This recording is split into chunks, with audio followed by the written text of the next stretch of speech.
शादीशुदा लोगों के लिए बड़ी सीख। पत्नी ने न जाने क्या किया था कि पति ने उसे एक के बाद एक कई थप्पड़ जड़ दिए। हमेशा हर सिचुएशन को शांति से हैंडल करने वाली पत्नी भी इस बार इतनी अशांत हो उठी कि उसने अपनी चप्पल ही निकालकर पति की ओर फेंक दी। चप्पल पति के बालों को छूते हुए निकल गई। ये किस्सा यहीं पर खत्म हो सकता था, मगर पति ने इसे अपनी मर्दानगी का विषय बना लिया और बात बद से बदतर होती चली गई। रिश्तेदारों ने भी आग में घी का काम किया। किसी ने कहा, जो औरत अपने पति को चप्पल से मार सकती है वो न ही तो वफादार हो सकती है और न ही पतिव्रता। ऐसी औरत परिवार ही नहीं पूरे समाज पर कलंक की तरह है। बीवी के पक्ष वाले कहाँ पीछे रहने वाले थे। किसी ने कहा, 21वीं सदी में भी जो स्त्री के साथ मारपीट करते हैं उन्हें तो जेल भेज देना चाहिए। तो कोई कहता है, जरूर उसको कोई और पसंद आ गई होगी इसलिए अब वह पत्नी से मारपीट कर रहा है। बात कोर्ट तक पहुंच गई। दोनों पक्षों ने एक दूसरे के खिलाफ केस फाइल कर दिया। पति ने चरित्रहीन होने का, पत्नी ने दहेज और शारीरिक उत्पीड़न का आरोप लगाया। 2 वर्षों से अधिक समय के लिए केस चला था। इन 2 वर्षों के दौरान दोनों पति पत्नी अलग अलग रहते थे। इन 2 वर्षों के दौरान दोनों पक्षों के समर्थकों की संख्या कम हो गई थी। पहले जहां दोनों पक्षों में समर्थकों का समूह होता था, अब वह गिने चुने लोग रह गए थे। पति और पत्नी दोनों की आर्थिक स्थिति भी इस समय के दौरान नीचे गिर चुकी थी, जिन्हें वो अपना शुभचिंतक समझ रहे थे।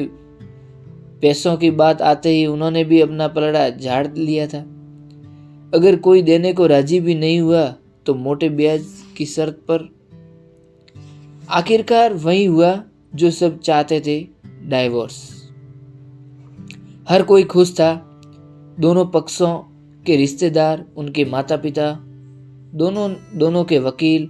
लेकिन 5 साल की सुखद शादी और एक सुंदर बेटी होने के बाद मिले इस डाइवोर्स से पत्नी मुक्त की और पति शांत। शायद ये एक इत्तेफाक ही था कि इस खुशी को मनाने के लिए दोनों पक्ष के लोग एक ही चाय की टपरी पर बैठे, आमने सामने। इत्तेफाक इसलिए क्योंकि ज्यादातर लोग जो एक दूसरे के विरोध पक्ष को सपोर्ट कर रहे थे, वे एक दूसरे को अच्छे से जानते भी नहीं थे।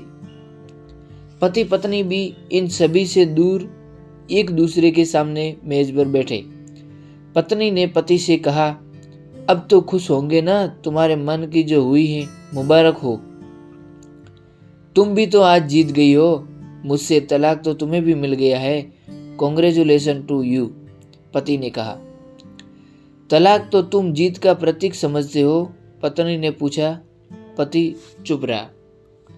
थोड़ी देर की शांति के बाद पति ने कहा, मुझे तुम्हें 5 लाख रुपए अभी और हर महीने 8,000 देने का आदेश है। अभी मेरे पास पैसे नहीं है, इसलिए हमारा मतलब मेरा जो सिटी में फ्लैट है उसे तुम्हारे नाम कर देता हूँ। पत्नी बोली, लेकिन उस फ्लैट की कीमत तो 18 लाख की है। हाँ, लेकिन हमारी बेटी तुम्हारे साथ है और आगे जाके उसके खर्चे भी बढ़ेंगे, तुम्हें थोड़ी आसानी होगी, पति ने कहा। नहीं, मुझे सिर्फ 5 लाख ही देना और तुम हर महीने 8,000 तो देने ही वाले हो। मैं मैनेज कर लूंगी। अगर 5 लाख नहीं है तब भी कोई बात नहीं, पत्नी बोली। दोनों फिर से शांत हो गए। पति सोचने लगा, कितनी भोली और समझदार है ये औरत, जो कुछ समय पहले तक मेरी पत्नी थी और अब अनजान। ये वही है जो कम से कम खर्चे में घर चलाती और पैसे बचाकर मेरे जन्मदिन और बर्थडे पर हमेशा मेरे लिए नए कपड़े खरीद लाती। कभी बीमार भी हो जाती तो पैसे बचाने के लिए मुझे मालूम न होने देती और घरेलू नुस्खों से अपना इलाज कर लेती। मगर घर में कोई और बीमार होता तो तुरंत डॉक्टर के पास लेकर जाती। मेरी ही मति मारी गई थी। मैं ही अपनी झूठी मर्दानगी के चक्कर में इतनी बड़ी गलती कर बैठा। पत्नी की दिमाग में भी उथल पुथल चल रही थी। अभी भी वैसा का वैसा ही है। पहले भी खुद से ज्यादा हमारे बारे में सोचता था और अब भी वही कर रहा है। ये वही आदमी है जो मुझे एक्सीडेंट से बचाने के लिए खुद मोटरसाइकिल के आगे कूद पड़ा था और अपनी उंगली तोड़वा बैठा था। पता नहीं कौन सी मनहूस घड़ी में मैं झगड़ा कर बैठी। पति ने मौन तोड़ते हुए पूछा, अब तुम्हारे कमर का दर्द कैसा है? ज्यादा तकलीफ तो नहीं होती? पत्नी हल्का सा मुस्कुराई और बोली, अभी भी होता है, अब तो पेट में भी क्रैम्प्स उठते हैं। वैसे तो होगा ही, तुम योगा या कसरत भी नहीं करती हो। अब किसी गायनोकोलॉजिस्ट को जरूर दिखा देना, पति ने कहा। तुम बताओ, तुम्हारा अस्थमा कैसा है अब? क्या अब भी दौरे पड़ते हैं? पत्नी ने पूछा। हाँ पड़ते हैं, पहले से ज्यादा, क्योंकि अक्सर इन्हेलर भूल जाया करता हूँ याद दिलाने के लिए तुम जो नहीं हो अब, पति बोला। पत्नी के आंखों में आंसू आ गए। वो बोली, तुम्हारे मेरे चरित्र पर सवाल नहीं उठाने चाहिए थे तो ये परिस्थितियां आती ही नहीं। हाँ मैं जानता हूँ तुम बहुत अच्छी हो, मुझसे गलती होगी, बहुत बड़ी गलती। मैं लोगों के बहकावे में आ गया था, पति बोला। तुमने भी तो मुझ पर दहेज का इल्जाम लगाया था, वो बोला। गलत था और इस बात का मुझे भी पछतावा हुआ, पत्नी ने कहा। पति कुछ कहना चाह रहा था लेकिन हिचकिचा रहा था। पत्नी ने पूछा, कुछ कहना चाहते हो? वो बोला, क्या सब पहले जैसा नहीं हो सकता? क्या मतलब? पत्नी बोली।